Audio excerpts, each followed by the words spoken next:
хугацаанд бол нийтдээ Оросд манай улсад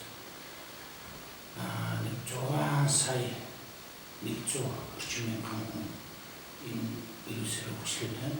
За эдгэрсэн хүний тоо 5.6 сая болж байна. Нас орсон бол энэ өвчний улаас нас орсон тоо 130 мянгад хүрээд байна гэсэн тоо статистикийг хэлж үзэж байна.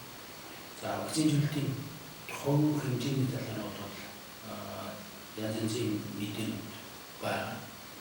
Улсын байгууллагын мэдээлэл 15 байгаа мэдээлж байна. Оросын өөрийн гаргаж байгаа мэдээллүүдээр бол үндэсний нөөц бол 24-5 хүрсэн гэж мэдээлэл болсон. Ялангуяа сүүлийн өдрүүдэд бол мэдээлж инсээ өдөрт аль нэг том хийлгэж байгаа хүний тоо үнэхээр 500 мянга төгрөж байна.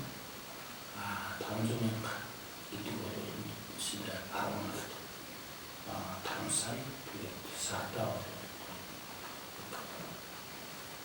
15 сая болох. Оны төгсгөл рүү бол өвдсөн болон вакцины хийлгэсэн хүмүүсийн тоо нийтдээ насан туршид 80% хүрчээд хүрнэ. Сүүлийн ахлаад тогтноо 11 сарын 1-ээс эхлээд бол хэвийн амьдралын борон шилжих болцоо бүгд гэсэн байдлаар ажиллаж байгаа.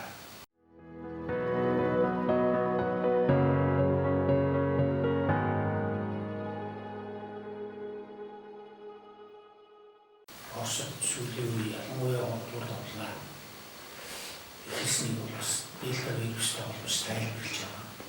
Тэгээд дельта вирус бол байгаа гэж үзэж байгаа.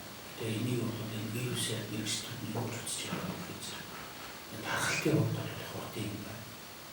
Нууц талд үүнийг богинохон явагдаж байна. Гэхдээ хүндрлийн хувьд бол доолдын үйлдвэр санаатай төстэй байна.